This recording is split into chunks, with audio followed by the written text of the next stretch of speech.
Bonjour Victoria. Salut Thierry. Ah, je suis le bas de plaf. Voilà. C'est une drôle de journée, hein. C'est un drôle de live. Des jours comme ça. Mais nous, on lâche rien. Mais non. Donc on refait le live. Exact. On refait. On n'était pas satisfait du son, donc notre invité était super sympa parce qu'il est resté. Oui. Et puis quand on reçoit quelqu'un, on veut le recevoir bien et on veut que le rendu soit positif. Voilà. Donc on refait. Donc voilà. Si vous avez entendu ou déjà vu tout ça sur les différentes plateformes, vous avez le droit de passer en deuxième semaine dans cet épisode qui sera bien plus clair, bien meilleur en qualité. Et cette fois-ci, on entendra très très bien notre invité, qui est d'ailleurs en train de nous attendre au fond du studio. Voilà. Sans plus attendre, on lance le générique, c'est parti. 163e épisode de Comin Mag Live.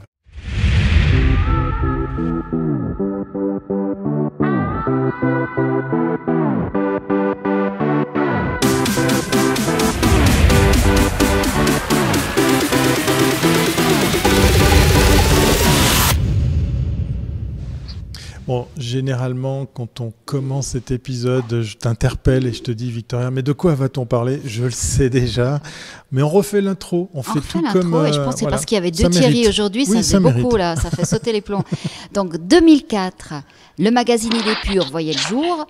Le projet de son éditeur Thierry Otherman, notre invité d'aujourd'hui, était de montrer des idées créatives du moment. 17 ans plus tard, le travail des graphistes n'est plus du tout réservé aux initiés. Le web déborde d'idées créatives, de plateformes, de sites, enfin bref, tout ce que vous voulez. Les réseaux sociaux ne parlent que de ça. La dernière pub, on la voit tout de suite.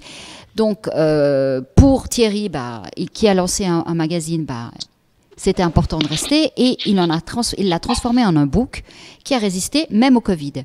Et la formule d'abonnement s'est convertie en un membership pour soutenir l'association IP.ch qui vient de lancer.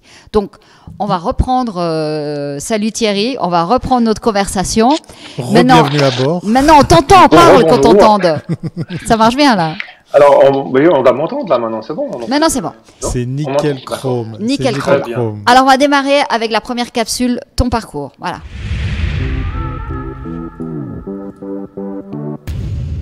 Oui, la première capsule qui met à l'honneur notre invité pour redécouvrir son parcours, Victoria. Oui, voilà.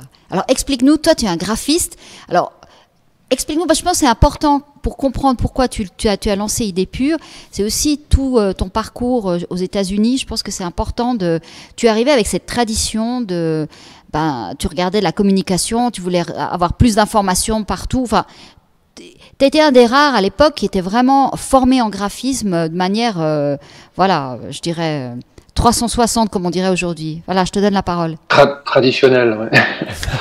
Ouais, en fait, moi j'ai toujours voulu faire graphiste. J'ai fait 2-3 stages au tout début qui étaient plutôt dans la bijouterie, le dessin de bijoux en fait. Après ça s'est dirigé dans le génie civil. Après je suis parti à faire une école d'art à Vevey, donc la CEPV à Vevey. C'était pour une orientation professionnelle simplement, mais je voulais vraiment faire du graphisme, diriger plutôt illustrateur. Je faisais pas mal d'illustrations à l'époque. Donc j'ai fait cette année-là. Après, j'ai passé à l'ERAG, qui est l'ERACOM aujourd'hui. Donc j'ai fait mes 4 ans d'apprentissage. 3 premières années, c'était Pierre Bataillard, peut-être, je sais pas si vous connaissiez, qui était plus dirigé dans des stands expositions, et j'ai fini ma dernière année chez Born Gang, qui était plutôt une agence de pub. Voilà. Ça m'a bien projeté, j'adorais ça en fait, les concepts et les idées, voilà. Et à cette époque-là, en apprentissage, on n'avait pas tellement de documentation pour s'imprégner un petit peu du métier dans différents... Surtout en Suisse, il n'y avait rien pratiquement, si ce n'est le graphisme annuel qu'il y avait. Donc voilà, j'ai fait mes 4 ans d'apprentissage. Après, j'étais employé dans une agence. Je suis resté chez Born Gang, je crois 2 ans. Et là, je suis parti aux États-Unis parce que moi, je suis né aux États-Unis. Je suis né à Miami, donc je sais pas si on. Wow. Et sous le ça se voit pas, ça se voit pas. T'es pas un latinos. Non, je suis pas latinos. Et je suis parti là-bas pour apprendre l'anglais parce que j'avais le passeport américain, mais je savais pas l'anglais. Donc je suis parti là-bas pour ça. Donc j'ai fait à peu près 2 ans. Et j'ai profité de faire le tour des États-Unis en 4 mois en voiture que j'avais acheté sur place. Donc voilà, c'était une bonne expérience. Et j'ai pu, du fait d'avoir ce passeport, j'ai pu travailler dans différentes agences aussi à San Francisco en fait. Et voilà, du coup je suis revenu, je me suis mis à mon compte et je suis reparti de nouveau là-bas et je suis revenu. Et puis c'est là où j'ai créé Idées Pures. En fait. Voilà. J'avais mon atelier graphique et j'ai créé Idées Pures Magazine.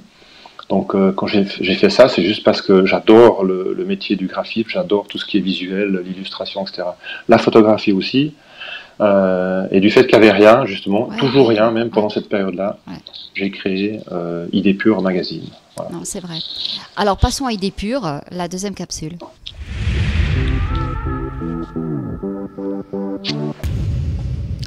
Oui, avec une véritable question, pourquoi se mettre à faire un magazine? Mais en même temps... Non, mais à l'époque, ça avait un sens.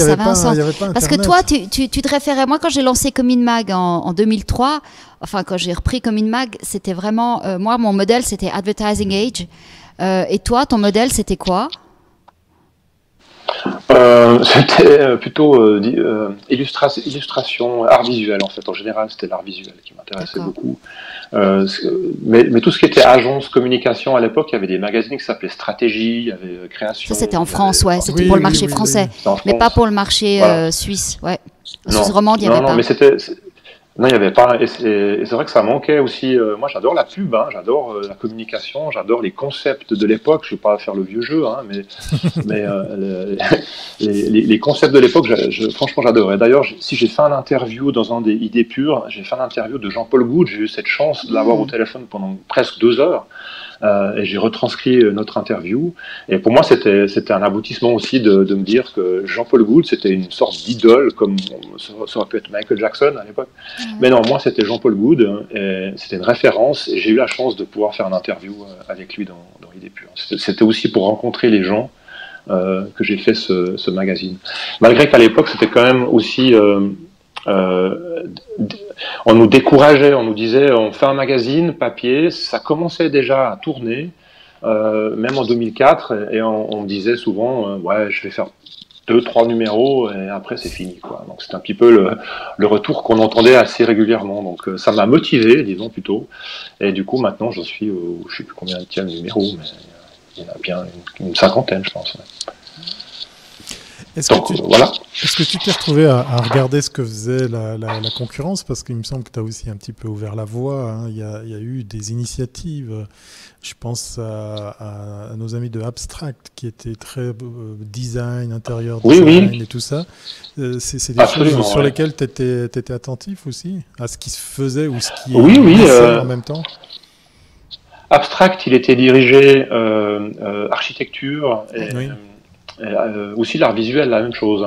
Et moi, j'ai rencontré Alain Weber, qui est un ami aujourd'hui. Qu'on salue d'ailleurs. Salut Alain. C'est aussi un ami. Oui, voilà. Oui. Et franchement, je trouvais super le magazine qu'il a créé. Et je voulais aussi faire un magazine dans ce sens-là, mais plutôt dans vraiment tout ce qui est graphique et art visuel, illustration, photographie. Voilà. Et puis on s'est rencontrés et on a même parlé à une époque de faire des choses ensemble. Ah, ok. Donc voilà. Donc lui, il a eu une période difficile. Son magazine papier s'est arrêté parce que c'est clair que ça coûtait très cher. Et puis moi, j'ai toujours encouragé même aujourd'hui, de recommencer, pourquoi pas, à faire son magazine papier Abstract. Parce que Abstract existe toujours, parce que c'était quand même comment dire, un endroit d'exposition oui, c'est juste. Qui existe toujours.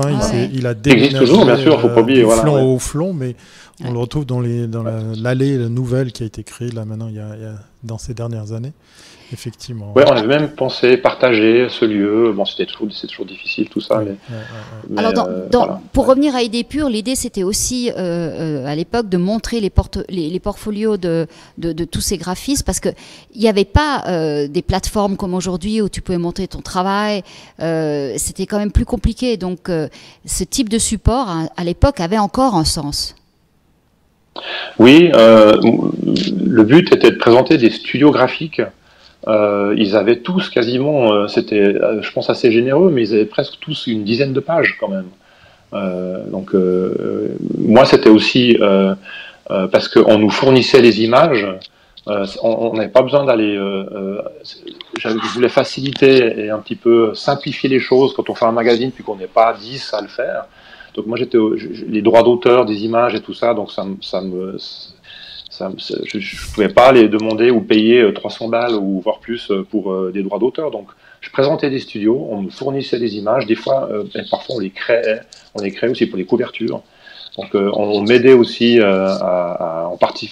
Donc tu présentais le catalogue du studio de production qui, eux, travaillaient avec ces graphistes. Et donc c'est par ce biais-là que tu pouvais, toi, montrer leur book. Exactement, voilà. D'accord. Ouais. Il y a même des fois où certains studios voulaient faire leur mise en page sur le gabarit qu'on leur fournissait. Donc c'était eux qui le faisaient. Donc on avait toujours forcément l'œil dessus, mais ça c'était au tout début. Donc voilà. Et donc, comment évoluer? Parce que tu es passé d'un magazine à un book, parce que bon, bah, ça devient plus rare. Le magazine régulier mensuel coûte trop cher. Donc, petit à petit, tu l'as raréfié, mais tu l'as aussi épaissi. Comment s'est fait cette évolution et quelles sont les dates? Alors, maintenant, ça fait, je pense, 3 ans qu'on fait plus un livre qu'un magazine. Ouais. C'était une question économique en fait, parce que quand on imprime, nous on était 4 fois plus en hors série, on était 5 fois par année, et puis chaque fois, il fallait sortir la finance, quoi. Et en fait, l'idée m'était venue de dire, au lieu d'en imprimer 4, on va en imprimer 2, mais avec des doubles pages, quoi, simplement. Donc ça sera beaucoup moins cher à l'impression. C'était vraiment une question économique, et aussi le fait de se dire qu'un livre a ce côté un peu plus prestigieux qu'un magazine. Voilà.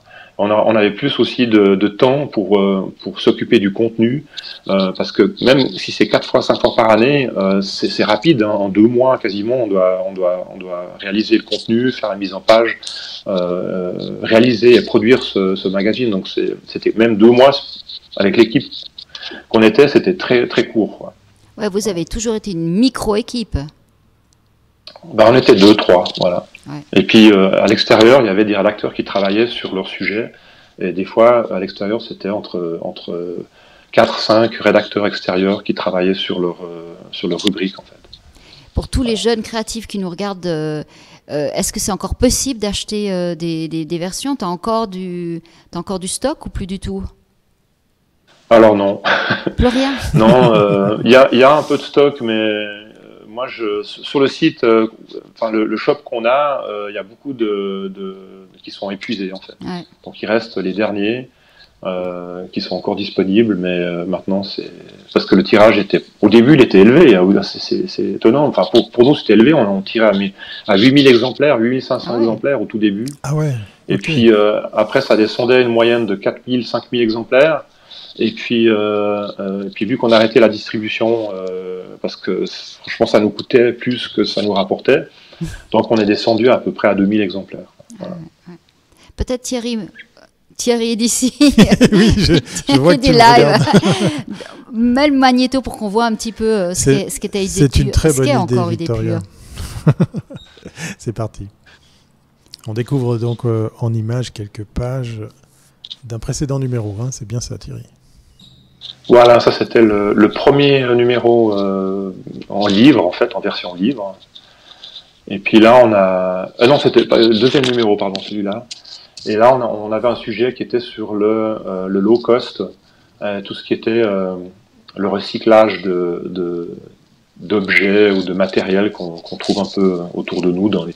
Et je dis toujours, c'est dans des périodes de crise, même comme aujourd'hui, avec le Covid, hein, c'est dans ces périodes-là où on doit avoir plus de créativité que quand tout est facile. Là, on se laisse un peu aller, mais quand ça devient plus difficile, on est plus à réfléchir et à trouver des solutions. Voilà. L'adversité nous oblige à nous réinventer, comme ces vélos transformés on est total dans l'air du temps. Et puis aussi, tu étais moins pub que pub, mais tu étais aussi création. Et aujourd'hui, on voit que la pub est devenue aussi plus création de concepts, d'objets. Donc là, tu es doublement dans l'air du temps.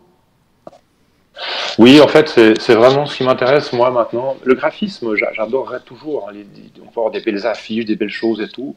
Mais même quand j'étais en agence de communication, ce qui m'a toujours importé, c'était, comme on dit, hein, c'est une obligation. Hein, c'est le message, c'est ce qu'on veut faire passer. Après, le graphisme, il est secondaire. Il est juste là pour faire joli, si on veut, pour appuyer un petit peu le message. Et dans le magazine, c'est la même chose. Pour moi, ce qui est le plus important, c'est le contenu. La mise en page, elle reste simple.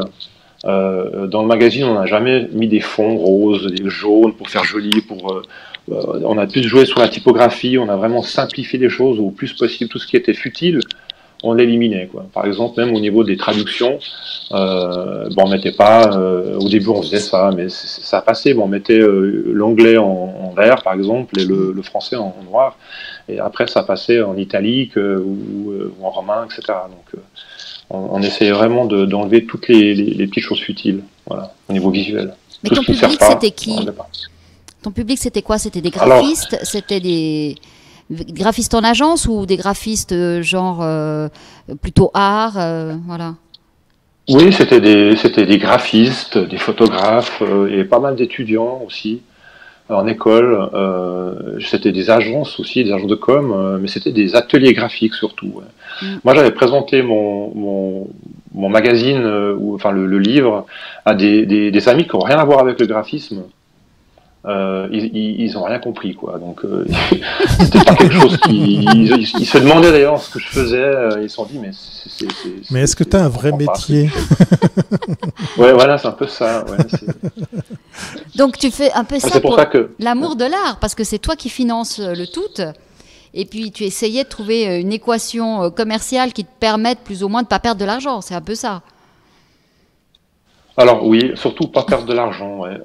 Moi, ce que je voulais, c'était retrouver mes billes, payer l'imprimeur, payer les rédacteurs et la mise en page, enfin retrouver, faire une sorte de break-even, comme on dit.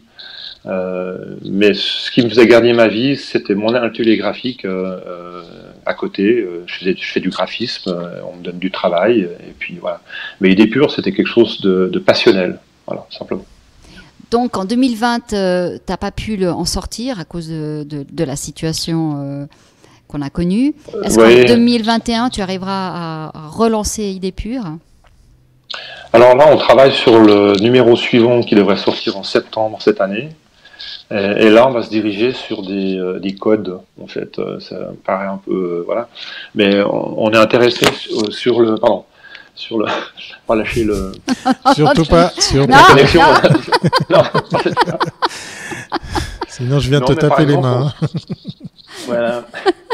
On se pose la question sur je sais pas, la typographie qui est choisie dans ce qui est les notes de musique, par exemple, les partitions, ce genre de choses. Donc on essaie un petit peu d'aller dans ce sens-là. Il y a des codes aussi qui sont faits par des sans-abri aux États-Unis, par exemple. On peut trouver sur des murs tout d'un coup un triangle ou une vague avec un point ou un carré ici. Et tout ça, c'est des codes et des messages qui disent, par exemple, un homeless qui va aller dormir, s'il voit un triangle, ça veut dire que là, c'est un peu bruyant. C'est pas l'endroit où il faut dormir, où c'est dangereux, où il y a la police, etc. Donc c'est tout des codes qu'on appelle ça des robots. C'est des codes par des gens sans abri, quoi. Voilà. Et puis il y a des choses qui sont créées, qui sont assez intéressantes typographiquement. Voilà. On voit là, toi, tu aimes bien le design. On va passer à la troisième capsule.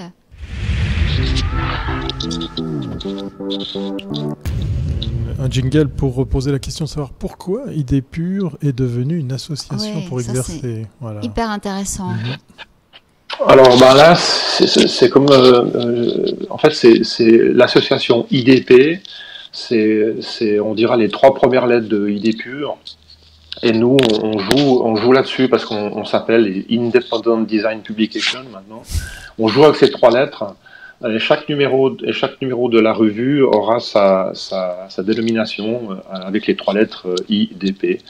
Donc voilà. Et en fait, j'ai fait une association.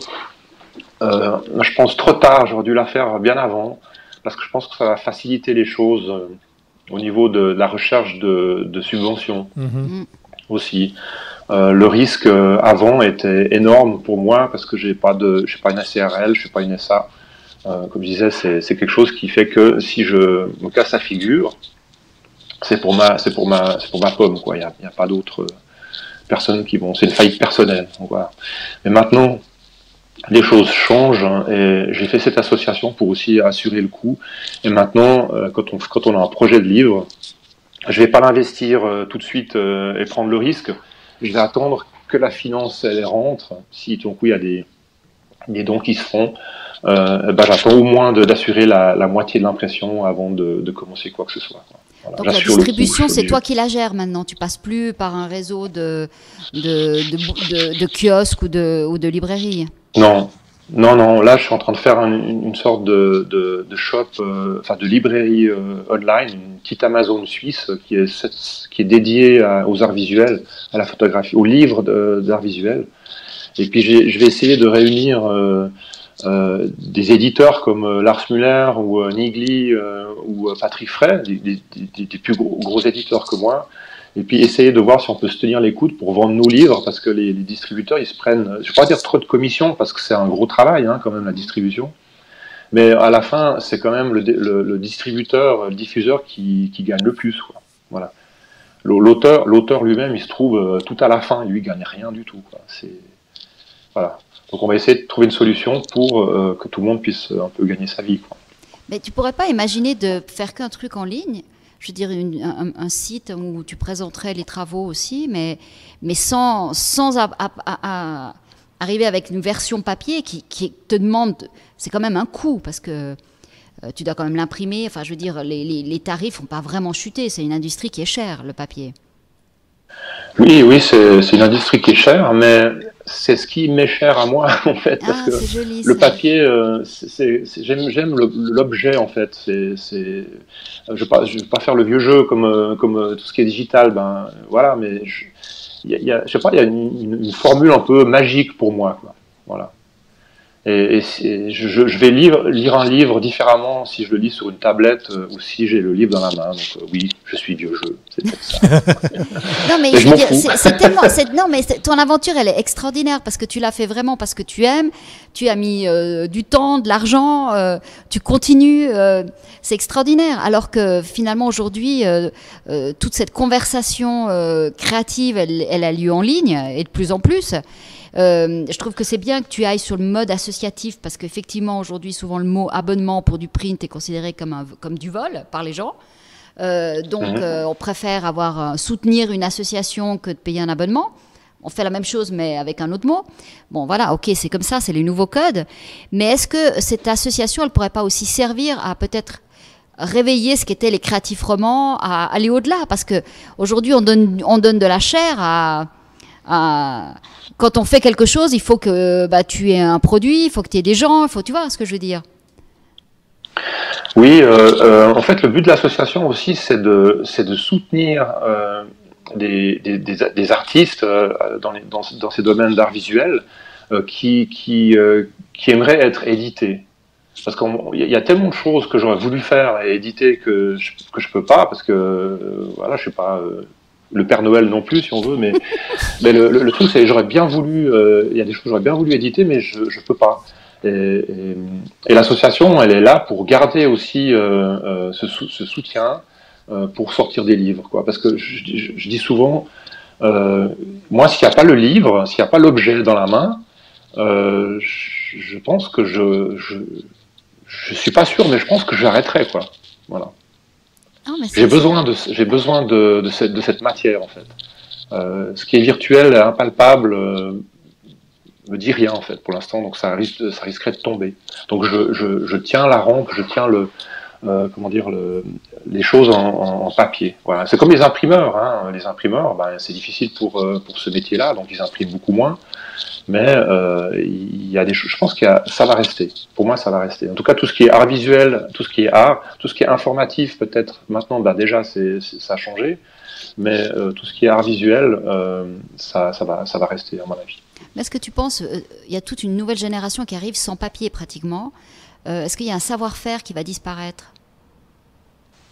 Parce que la mise en page, c'était quelque chose. Alors le savoir-faire, je pense que tout le monde a accès à ces outils qu'on connaît maintenant, que ce soit même vidéo, photo, graphisme, etc. Il y a des algorithmes qui sont créés, des automatismes.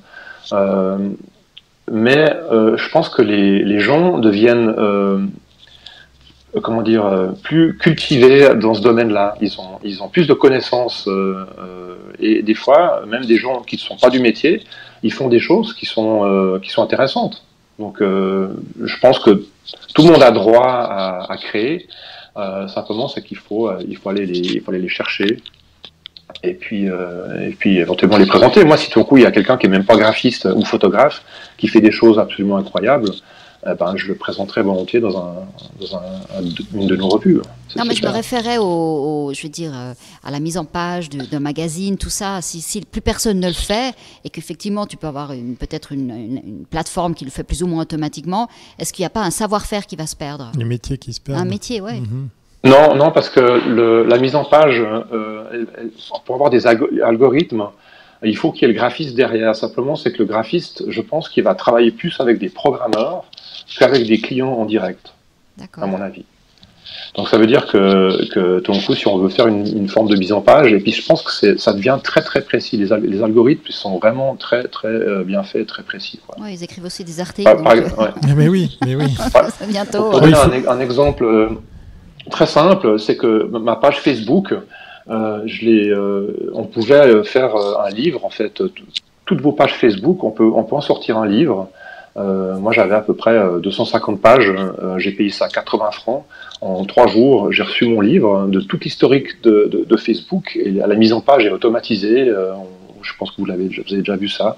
Ça s'appelle MyBook ou quelque chose comme ça. C'est comme pour les albums photos. Enfin bon. Mais tout ça automatisé. Et je trouvais que la mise en page, même les accidents qui en découlaient, étaient assez intéressantes. Écoute, on passe à la dernière question. Oui, c'est parti. On respecte le timing. Ouais. Là, on fait tout juste. On fait tout juste pour arriver à la question à lacet, la dernière question de cette émission, qu'on rappelle réenregistrée pour votre plus grand plaisir, chers auditeurs et amis internautes. Je pense, Victoria, que j'ai trouvé l'explication à notre souci précédent de live, puisque à l'heure où on enregistre ce live, il y a un autre live qui se tient, c'est celui du Conseil fédéral, donc il nous bouffe la bande passante. Oui, parce qu'ils viennent d'annoncer que probablement vers le 22 mars, ils envisagent de réouvrir les restaurants. Wow, voilà. Écoute, ça c'est pas de l'info. On aura l'occasion de t'accueillir ici, Thierry. Voilà. Alors alors peut-être donne l'information comment trouver ton prochain idée pure, ton prochain book. Explique-nous, donne-nous ton URL, tout, voilà, pour qu'on vienne sur ton site, qu'on découvre ton travail. Oui, alors en fait, on deviendra membre de l'association. Ce sera, à mon avis, le seul moyen de recevoir le magazine. On va le rendre un peu exclusif aux membres. Et puis, là, on est en train de travailler sur le site qui va être idp.suisse. Normalement, on essaie de réserver le point suisse. Donc, c'est assez compliqué quand même. Oui, ça prend du temps. Pouvoir y arriver. Ça prend du temps. On est en train de travailler sur le site, les statuts, tout ça, c'est bon, l'association elle est faite. Mais maintenant, le site, je pense qu'il va être prêt d'ici mi-mars, à mon avis. Et à partir de ce site-là, on pourra devenir membre. Donc tous les abonnés précédents deviennent automatiquement membres de l'association. Donc voilà. Après, il y aura des cotisations. Quel est le montant de la cotisation ? Alors la cotisation sera 100 francs par année. Oh, ça va, c'est bien. Et puis, ouais, bon, le truc c'est que c'est vrai que moi j'ai toujours été, depuis le tout début, Idée Pure c'était 42 francs d'abonnement par année. Donc c'était rien, ça ne rapportait absolument rien. Mais on voulait être accessible. Et puis maintenant, bon, c'est aussi, comme les abonnés, enfin membres ont compris, c'est aussi un soutien pour perdurer avec cette revue, quoi. Écoute, dès que tu sors le magazine, enfin le book, tu nous dis, on le montrera dans le live, on te réinvitera pour le présenter. Et puis on va continuer à rester en contact avec toi pour justement avoir cette voix créative, parce que je pense que le boulot que tu as fait, il mérite d'être connu. C'est franchement hallucinant et tu l'as fait vraiment avec tout ton cœur et franchement, bravo pour tout le travail que tu as fait depuis tellement d'années pour cette profession, parce que Tu as mis en avant beaucoup de créatifs.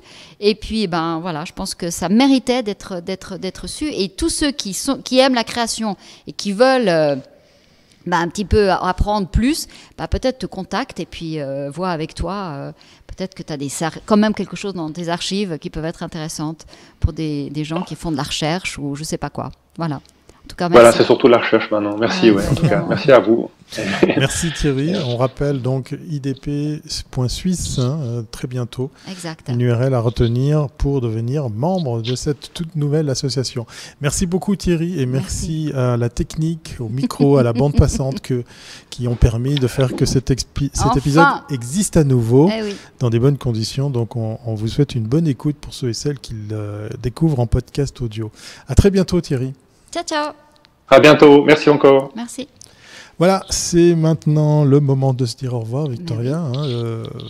On touche du bois, voilà, on lâche rien. On vous a reproposé le 163e épisode. On est toujours là pour nos invités et on veut les servir au mieux. Ça nous fait tellement plaisir de les avoir. Et là, franchement, ça valait la peine. Moi, je te propose un truc, on laisse l'épisode précédent, comme ça vous pouvez vous lâcher au niveau commentaire, mais de toute façon, vous allez retrouver celui-ci. C'est pas grave. Voilà, comme ça, nous, on assume. Voilà, c'est aussi ça le live. On se retrouve demain, jeudi, pour 164e épisode. Tu t'améliores, Thierry. Oui, c'est peut-être parce qu'on ne fait pas un vrai live, c'est pour ça. C'est c'était le stress, hein. Non, je suis sûr que c'est à cause du Conseil fédéral. Ils ont bouffé toute la bande passante. Oui, mais je pense aussi tout le monde était là en train de regarder à quelle heure ils vont parler. Exactement. Mon Dieu. Bon, allez. Portez-vous bien, à demain, 12h30. Ciao, ciao.